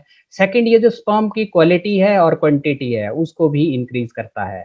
और स्पर्म मोटिलिटी जो एक बहुत इम्पोर्टेंट फैक्टर है फर्टिलिटी के लिए, वो भी ये इंक्रीज़ करता है स्पर्म की मोटिलिटी। तो ये एक बहुत इम्पोर्टेंट प्रोडक्ट है। 1 कैप्सूल सुबह, 1 कैप्सूल इवनिंग में इसका यूज़ किया जा सकता है। अगला जो प्रोडक्ट है दैट इज़ नो वेदना, जैसे इसके नाम से ही क्लियर है। ये वेदना, वेदना होता है पेन, यानी कि पेनफुल कंडीशन में इसका यूज़ किया जा सकता है। जो पेन होता है उसमें इसका यूज़ किया जा सकता है। आयुर्वेदा में सबसे ज़्यादा जो पेन किलर यूज़ होता है वो होता है शलक्की। इसका जो एक घटक है वो शलक्की इसका एक इम्पोर्टेंट घटक है। शलक्की है, इसमें शिग्रू है। शिग्रू एक तरह से जो वात वाली प्रॉब्लम होती है उनको कम करता है। जैसे कई लोगों को जॉइंट प्रॉब्लम होती है तो हम बोलते हैं वात से रिलेटेड प्रॉब्लम है, या किसी को आजकल ऑस्टियोआर्थराइटिस है या गठिया से रिलेटेड प्रॉब्लम है, वहाँ पे इसका यूज़ किया जा सकता है। नो वेदना यानी कि ये पेन को कम करता है। और जितने भी हम लोग मार्केट से पेन किलर लेते हैं वो हमारी किडनी में, हमारे लीवर के लिए अच्छे नहीं है, हिपैटोटॉक्सिक या नेफ्रोटॉक्सिक बोलते हैं और ये सेफ फ़ॉर्मूला है।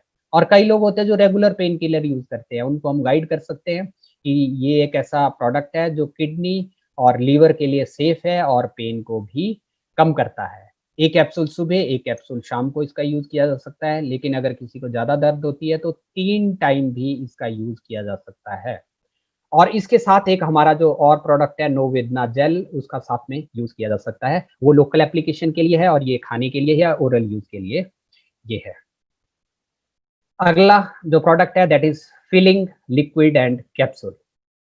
फिलिंग ये अनीमिया में यूज़ होने वाला प्रोडक्ट है, यानी कि अगर अनीमिया क्या होता है वैसे? अनीमिया होता है अगर हमारे आरबीसीज़ कम है या हमारा हीमोग्लोबिन नॉर्मल लेवल से कम है, तो उसको हम लोग अनीमिया कहते हैं। और जो नॉर्मल वैल्यू है सामने आप देख पा रहे हो कि जो मेल है 13.5 टू 16.5 ग्राम पर डीएल जो नॉर्मल वैल्यू होती है, और जो फीमेल होती है उनमें एचपी थोड़ा कम होता है, 12 से 15 ग्राम पर डीएल जो नॉर्मल वैल्यू होती है। अगर इनसे कम जो एचबी होता है तो वो अनीमिया की कंडीशन होती है। लेकिन आजकल 50 टू 60% जो पॉपुलेशन है उनको अनीमिया है। बहुत सारे लोग हैं जिनका एचबी आज की डेट में कम है, वहाँ पे इसका यूज़ किया जा सकता है। डब्ल्यूएचओ ने तो अभी स्कूल्स में प्रोग्राम चला दिया है कि जो बच्चे हैं उनका जो हीमोग्लोबिन है वो कम है तो आयरन की टैबलेट दी जा रही हैं। यानी कि आज की डेट में जो अनीमिया है वो एक बहुत बड़ी प्रॉब्लम बन चुका है। जिसको अनीमिया होता है बहुत सारी प्रॉब्लम उनको होती है, जैसे थकावट रहना, काम करने में मन ना होना या जनरल वीकनेस होना, इस तरीके से बहुत सारे सिम्पटम जो है डेवलप होते हैं। और जो फिलिंग जो लिक्विड है या जो फिलिंग कैप्सूल है, इनका जो मेन घटक है वो है फेराजोन। क्योंकि जितने भी हम लोग आयरन के सप्लीमेंट लेते हैं, आयरन के लिए कोई प्रोडक्ट लेते हैं, वो गैस्ट्रिक डिस्टर्बेंसेस करते हैं। कोई आयरन का सप्लीमेंट लेता है या तो उनको कब्ज होती है या तो उनको लूज स्टूल हो जाते हैं। इनका जो मेन घटक है वो है फेराजोन, जो हमारी गैस्ट्रिक डिस्टर्बेंसेस नहीं करता है। और इसके साथ-साथ इसमें मुलेठी है, इसमें बीट रूट है, ये हमारे हीमोग्लोबिन को बढ़ाने में हेल्प करता है, यानी कि जिसको खून की कमी है, वहाँ पे इसका यूज़ किया जा सकता है। जो फिलिंग लिक्विड है, 1 चम्मच सुबह, 1 चम्मच शाम को। अगर किसी का एचबी 11 या 10 से कम है तो 2 चम्मच सुबह, 2 चम्मच शाम को हम लोग यूज़ कर सकते हैं। और वैसे कैप्सूल रेगुलर यूज़ करने के लिए 1 कैप्सूल लिया जा सकता है, लेकिन अगर किसी का एचपी कम है, तो वहाँ पे हम 1 कैप्सूल सुबह, 1 कैप्सूल शाम को यूज़ कर सकते हैं। अगला जो प्रोडक्ट है दैट इज़ नेटशियम कैप्लेट्स। कैप्लेट्स मीन्स जो कोटी टैबलेट होती है उनको कैप्लेट्स बोलते हैं। तो ये जो नेटशियम है ये भी एक इम्पोर्टेंट जो प्रोडक्ट है, क्योंकि कैल्शियम हमारी बॉडी के लिए बहुत इम्पोर्टेंट है। खासकर जो हमारी बोन्स है उसके लिए कैल्शियम बहुत इम्पोर्टेंट है। आजकल 40-45 साल के बाद जो कैल्शियम की डेफिशिएंसी हो जाती है, जिसके बाद एक डिजीज़ होती है उसको ऑस्टियोपोरोसिस बोलते हैं। जिसमें जो हमारी हड्डियाँ होती हैं वो वीक हो जाती हैं या पोरस हो जाती हैं। तो इसलिए आज की डेट में कैल्शियम सप्लीमेंट लेना बहुत इम्पोर्टेंट है। हमारे जो टीथ हैं या दाँत हैं उसके लिए भी कैल्शियम बहुत इम्पोर्टेंट है। और हमारा जो सप्लीमेंट है, हमारे पास जो कैल्शियम है मिल्क से जो एक्सट्रैक्ट किया गया है और सेफेस्ट फ़ॉर्मूला है। इसके साथ-साथ इसमें गोक्षुर ऐड किया गया है। क्योंकि कई बार हम मार्केट से कैल्शियम लेते हैं, उससे स्टोन होने के चांसेस होते हैं, किडनी स्टोन होने के चांसेस होते हैं। तो इसमें ऑलरेडी एक ऐसा कंटेंट है जो स्टोन्स नहीं होने देता है, क्योंकि इसमें गोक्षुर एक कंटेंट है। जैसे मैंने जब आपको यूरीफ्लक्स 3 बताया था, उसमें भी बताया था कि जो गोक्षुर है या पाषाण भेद है, वो स्टोन्स नहीं होने देते हैं। तो इसमें गोक्षुर डला है, तो स्टोन्स नहीं होता है। तो ये एक बहुत इम्पोर्टेंट एक प्रोडक्ट है जो स्टोन्स भी नहीं होने देता है और कैल्शियम की कमी को भी पूरा करता है। अगला जो प्रोडक्ट है दैट इज़ आयुश्वास, अवले। जो अवले टर्म है वो होता है, जैसे कई टैबलेट फॉर्म होती हैं, कई सिरप फॉर्म होती हैं, जैसे मैंने कैप्लेट्स बताया। एक अवले, अवले एक ऐसी टर्म है, अवले का मतलब है liquid, semi solid. Semi solid जैसे च्यवनप्राश होता है वो भी अवले होता है, तो ये भी आयुश्वास अवले फॉर्म में है।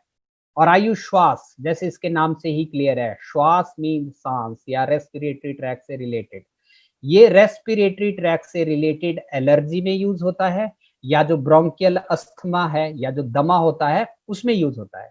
तो हम लोग इसके नाम से ही याद रख सकते हैं, रेस्पिरेटरी ट्रैक से रिलेटेड एलर्जी वहां पे यूज हो सकता है, और जो सेकंड जो ब्रोंकियल अस्थमा है या दमा है वहां पे इसका यूज हो सकता है। अगर हम लोग थोड़ा सा अंडरस्टैंड करते हैं रेस्पिरेटरी ट्रैक से रिलेटेड एलर्जी, क्यों होती है एलर्जी?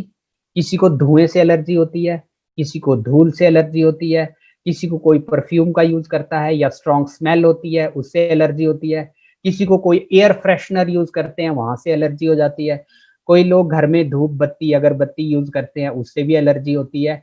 ये जितने भी एलर्जेंस होते हैं, जिनसे एलर्जी होती है उनको एलर्जन बोलते हैं या एंटीजन बोलते हैं। जब ये हमारे शरीर में जाते हैं, ये हमारी बॉडी में एक सेल होते हैं जिनको हम लोग मास्ट सेल बोलते हैं। ये मास्ट सेल से हिस्टामिन को रिलीज करते हैं। हमारा आप यहाँ पिक्चर में देख रहे हैं जो हिस्टामिन है वो सेल्स के अंदर है, लेकिन जब ये रिलीज होता है, हिस्टामिन बाहर निकलता है, वो क्या क्या करता है? सबसे पहले हमारी जो स्किन्स होती हैं उनके वेसल्स को डायलेट करता है, जिसके कारण हमारे स्किन में इचिंग की प्रॉब्लम होती है या स्किन रेड हो जाती है या जो रैशेस डेवलप होते हैं।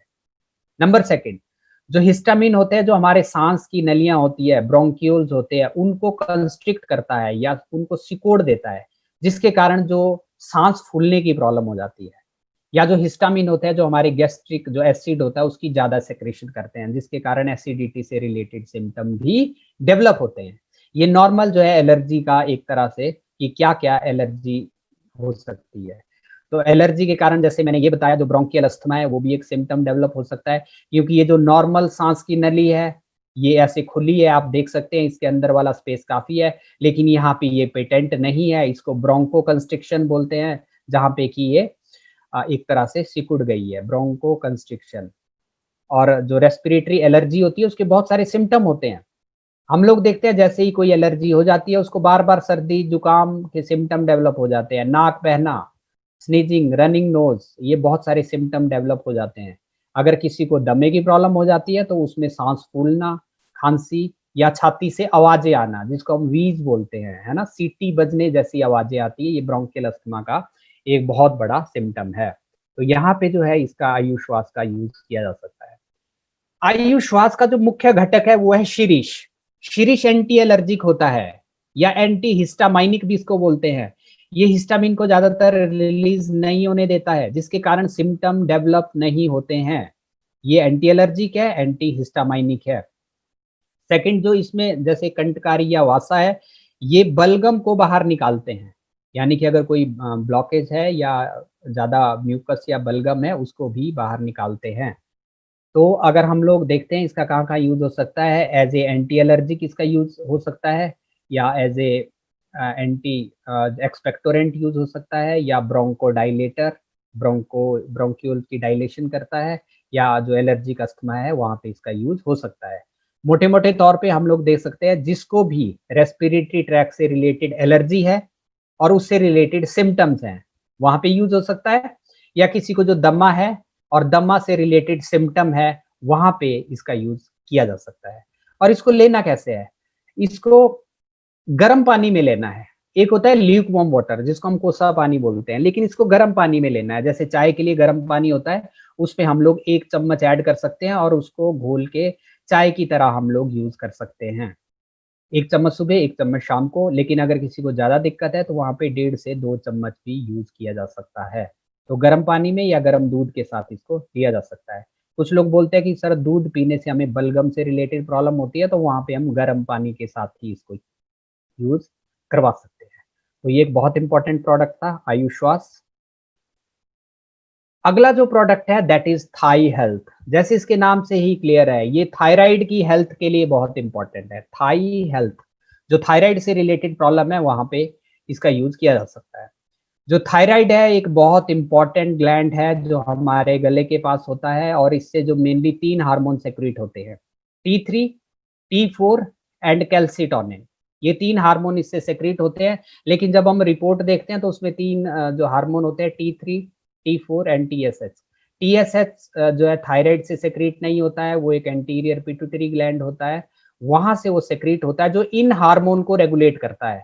T3, T4 जब कम होते हैं तो TSH का सेक्रेशन होता है, वो थायराइड ग्लैंड को स्टिमुलेट करते हैं ताकि T3, T4 सेक्रेट हो।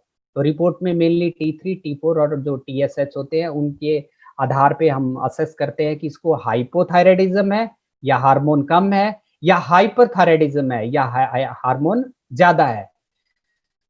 सिम्प्टोमेटिकली भी हम लोग थोड़ा-सा असेसमेंट कर सकते हैं। अगर किसी का वेट गेन हो रहा है, वज़न बढ़ रहा है, उसकी हार्ट बीट स्लो है, कॉन्स्टिपेशन से रिलेटेड सिम्पटम उसको डेवलप हो रहे हैं, उसको हम लोग हाइपोथायरायडिज्म बोलते हैं। यानी कि उसके T3, T4 कम है, उसमें TSH बढ़ जाता है। और जो हाइपरथायरायडिज्म होता है, इसमें T3, T4 ज़्यादा होना शुरू हो जाते हैं। इस केस में TSH कम हो जाता है। और इस केस में खासकर वेट लॉस होता है। जब T3, T4 बढ़ते हैं तो वेट लॉस हो जाता है। वो कई ऐसे केसेस होते हैं जिनका रैपिड लॉस ऑफ वेट हो जाता है। इसमें हार्ट बीट फास्ट रहती है और खासकर जो स्टूल की फ्रीक्वेंसी होती है वो भी ज़्यादा होती है। और जो ये थाई हेल्थ है ये दोनों कंडीशन में यूज़ हो सकता है। हाइपोथायरायडिज्म है तो भी नॉर्मल ये हार्मोन को करेगा, अगर हाइपरथायरायडिज्म है तो भी ये हार्मोन को नॉर्मल करेगा। क्योंकि इसमें आयुर्वेदा के जो थायराइड ग्लैंड से रिलेटेड प्रॉब्लम में जो यूज़ होने वाले ड्रग हैं वो सारे हैं। जैसे इसमें शिगरू है, इसमें काचनार है, इसमें जो अखरोट है वो खासकर मंडूक, परड़ी, शंखपुष्पी और त्रिकटु है। त्रिकटु आयुर्वेद में जो हार्मोन से रिलेटेड प्रॉब्लम है उनमें बहुत ज़्यादा यूज़ होने वाला एक कंस्टिट्यूएंट है। इसमें 3 घटक होते हैं, पिपली, मरीच और सोंठ। तो आयुर्वेदा में जो थायराइड ग्लैंड को स्टिमुलेट करते हैं या नॉर्मल करते हैं, जो हार्मोन को बैलेंस करते हैं, वो इसके घटक हैं। तो थायराइड के केसेस में इसका यूज़ किया जा सकता है। इसके 2-2 चम्मच सुबह-शाम जो है खाली पेट यूज़ कर सकते हैं। मिनिमम 3 महीने तक रेगुलर इसका यूज़ करना है, उसके बाद हम लोग गैप दे सकते हैं और उसके बाद इसको फिर से यूज़ करवाया जा सकता है। अगला जो प्रोडक्ट है एंटी एलर्जी, ये एलर्जिक जितने भी डिसऑर्डर्स होते हैं उनमें इसका यूज़ करवाया जा सकता है। और एलर्जी जैसे मैंने ऑलरेडी एक्सप्लेन कर दिया है कि स्किन से रिलेटेड सिम्टम कैसे डेवलप होते हैं, और जो स्किन में जब हिस्टामिन रिलीज होता है, जो रेडनेस होती है, स्वेलिंग होती है, तो इस तरीके के लक्षण डेवलप होते हैं। और आई थिंक मैक्सिमम लोगों ने एक्सपीरियंस किया ही होता है, जब हम लोग एलर्जी या रिएक्शन बोलते हैं तो इस तरीके के सिम्टम मैक्सिमम डेवलप होते हैं। तो ऐसे केसेस में एंटी एलर्जी सिरप का यूज किया जा सकता है। और इसमें जो आयुर्वेदा के बेस्ट एंटी एलर्जी है, जैसे हम लोग बोलते हैं हल्दी और नीम, ये हमारी स्किन के लिए बहुत अच्छे हैं। मंजिष्ठा और सारीवा, ये भी ऐसे कंटेंट है जो हमारी स्किन के लिए बहुत इंपॉर्टेंट है।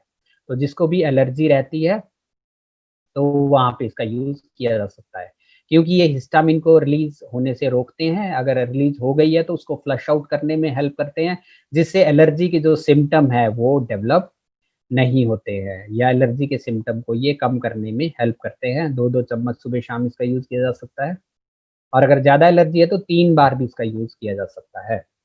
अगला जो प्रोडक्ट है दैट इज़ साइक्लोवा। इसके भी नाम से ही क्लियर है, साइक्लोवा।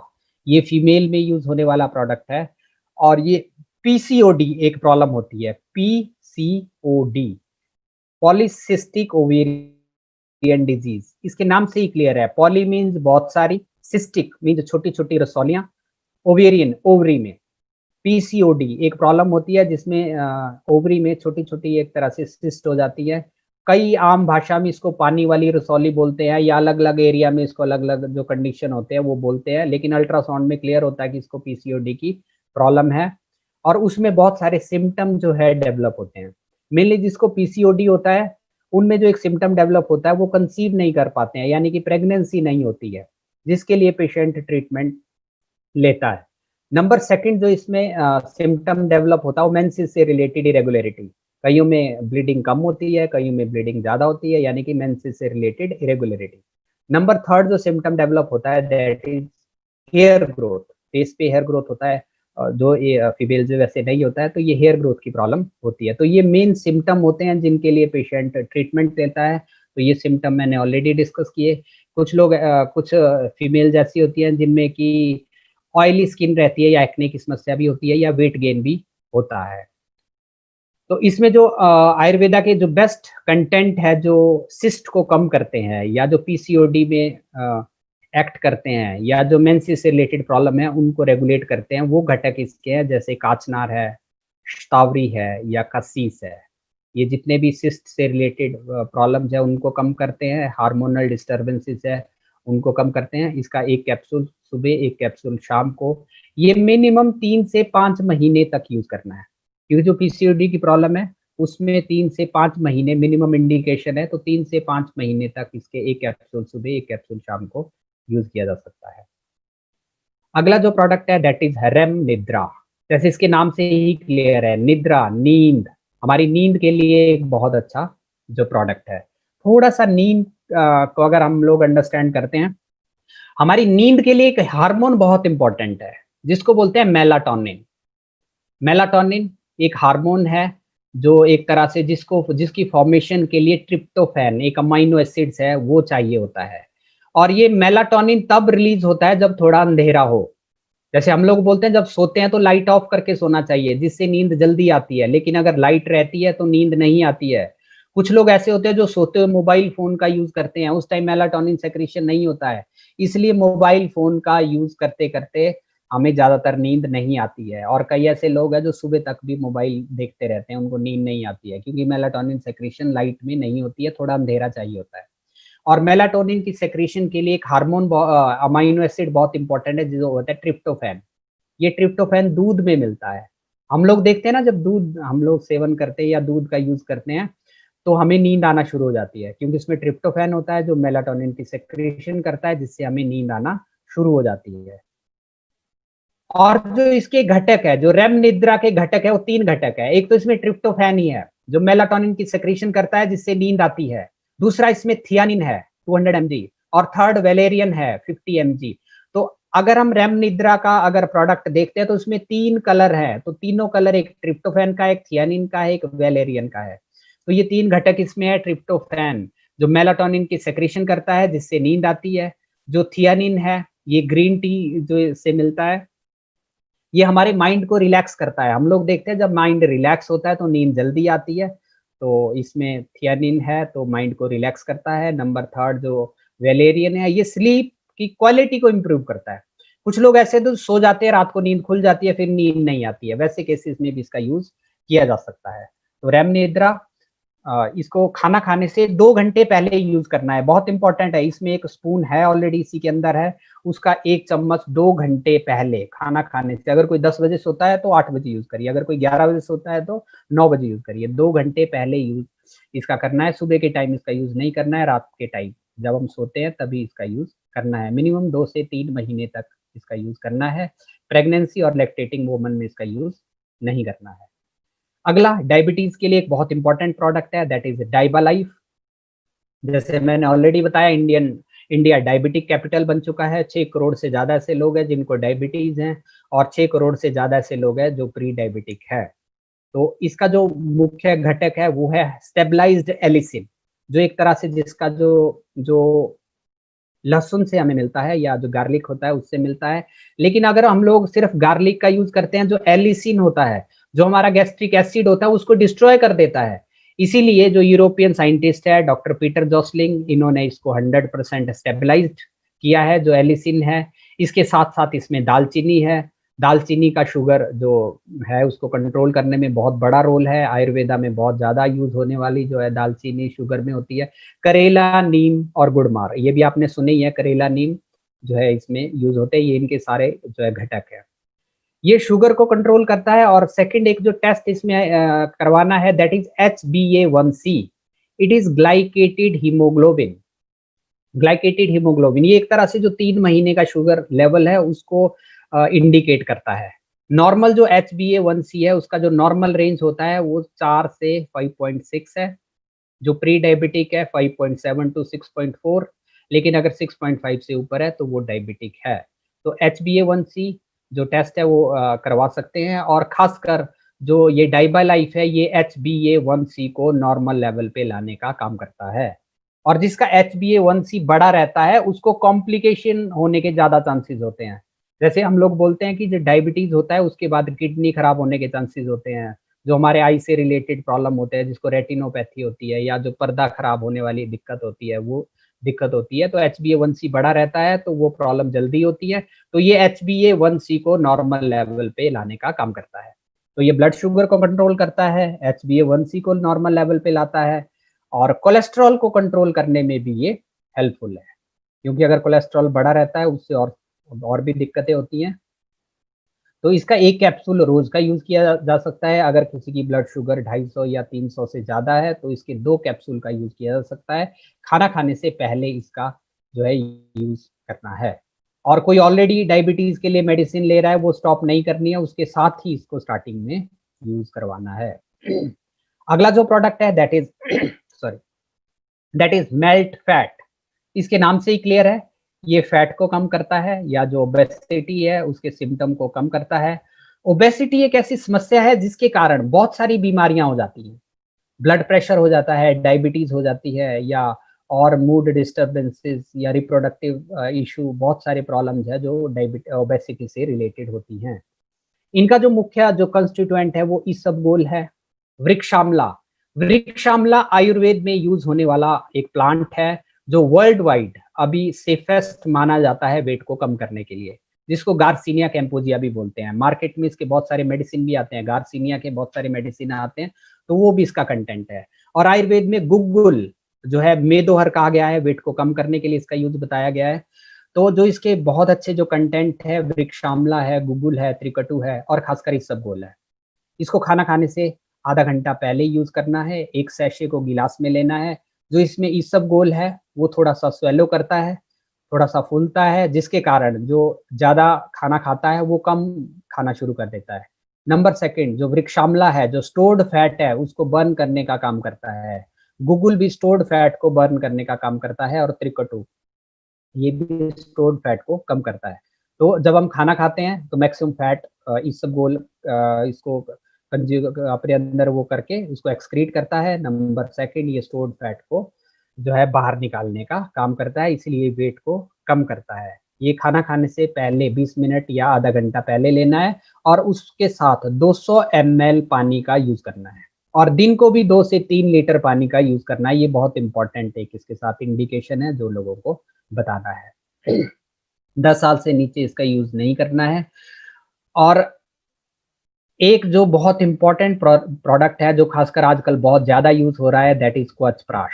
ये इम्यूनिटी को इंक्रीज़ करने के लिए बहुत इम्पोर्टेंट एक जो है सप्लीमेंट है और इसको रसायन कहा गया है। ये हमारी इम्यूनिटी के लिए बहुत इम्पोर्टेंट है। अभी आयुष मंत्रालय भी कह रहा है, अगर इम्यूनिटी को बढ़ाना है तो क्वचप्राश का रेगुलर यूज़ करिए, क्योंकि इसके बहुत सारे कंटेंट है और मुख्य जो घटक है वो है आंवला। आंवला विटामिन सी का सोर्स है। इसके साथ-साथ जो एंटीऑक्सीडेंट, आयुर्वेदा के बेस्ट एंटीऑक्सीडेंट है वो इसमें मिले हैं और आयुर्वेदा में हज़ारों साल से जो है इसका यूज़ हो रहा है। तो हमारे पास वन ऑफ द बेस्ट जो प्रोडक्ट है, जो हमारी इम्यूनिटी को बढ़ाता है, इसमें आंवला है जो विटामिन सी का सोर्स है। ये एंटी एजिंग भी है। एंटी एजिंग का मतलब है बुढ़ापे से रिलेटेड सिम्पटम अगर जल्दी डेवलप हो रहे हैं, उनको डिले करना चाहते हैं, तो हम लोग इसका यूज़ कर सकते हैं। और अगर किसी को बार-बार रेस्पिरेटरी ट्रैक्ट से रिलेटेड सिम्पटम हो रहे हैं, खाँसी हो रही है, जुकाम हो रहा है, गला खराब हो रहा है, तो वहाँ पे भी इसका यूज़ किया जा सकता है। और जो क्वचप्राश है उसका सभी सीज़न में यूज़ किया जा सकता है, ज़रूरी नहीं है कि सर्दी में यूज़ करना है। 6 साल से 12 साल तक इसका आधा चम्मच से 1 चम्मच दिया जा सकता है और 12 साल से ऊपर इसके 2 चम्मच का यूज़ किया जा सकता है। अगला है चंपी चैंपियन तेल। एक टाइम था जब लोग रेगुलर मसाज करते थे, हमारे पास मसाज के लिए एक बहुत इम्पोर्टेंट प्रोडक्ट है दैट इज़ चंपी चैंपियन तेल और इसको बनाने की जो प्रक्रिया है वो आयुर्वेदा की ट्रेडिशनल प्रक्रिया है तेल पाक विधि। तेल पाक विधि होता है जितने भी इसमें कंटेंट डले हैं उनके एक्टिव इंग्रीडिएंट जो है इसमें है और जो रेगुलर मसाज होता है या मालिश होता है ये रिजुवेनेशन का काम करता है, हमारी मस्कुलर स्ट्रेंथ के लिए बहुत इम्पोर्टेंट है और बहुत सारी बीमारियों को नहीं होने देता है और स्ट्रेसफुल कंडीशन को भी कम करता है। तो इसका रेगुलर यूज़ किया जा सकता है और एट लास्ट हमारे पास जो प्रोडक्ट है that is wound healing cream जो कटने पे यूज़ किया जा सकता है, जलने पे यूज़ किया जा सकता है, अगर किसी को घाव होते हैं वहाँ पे यूज़ किया जा सकता है या किसी को जो है स्किन में कोई खरोंच आती है वहाँ पे इसका यूज़ किया जा सकता है और इसमें एक जो इम्पोर्टेंट जो मंजिष्ठा एक इसका कंटेंट है और मंजिष्ठा खासकर दाग नहीं होने देता है। बहुत सारे ऐसे लोग होते हैं जिनको स्किन में कोई दाग हो जाते हैं जो स्किन से रिलेटेड प्रॉब्लम होती है, तो ये वहाँ पे दाग या स्कार नहीं होने देता है। इस प्रोडक्ट की शुरू